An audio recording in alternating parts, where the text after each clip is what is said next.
Pas një investimi të rëndësishëm, Muzeu Arkeologjik i Durrësit vjen i transformuar, me hapësira moderne dhe funksione të reja në shërbim të vizitorëve.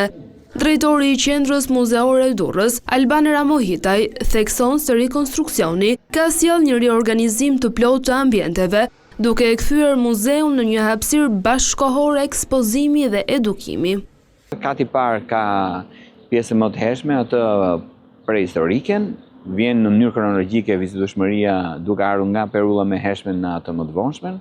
Kati e dytë pastaj hym në periudhën e mesjetës, mesjeta e hershme dhe e vonshme, dhe kati i tretë është pastaj për arsye shërbimi dhe për aktivitete të ndryshme të cilat ne do zhvillojmë, do të kemi mundësi që të zhvillojmë dhe shumë më tepër aktivitete. Kemi gjithashtu në katin e dytë edhe mundësinë që fëmijët vinë dhe kanë këndin e tyre, ku quhet këndi arkeologu i vogël. Një nga risitë më të veçanta është krijimi i këndit arkeologu i vogël, një hapësirë edukative e dedikuar për fëmijët, që synon t'i afrojë ata me historinë përmes lojës dhe ndërveprimit.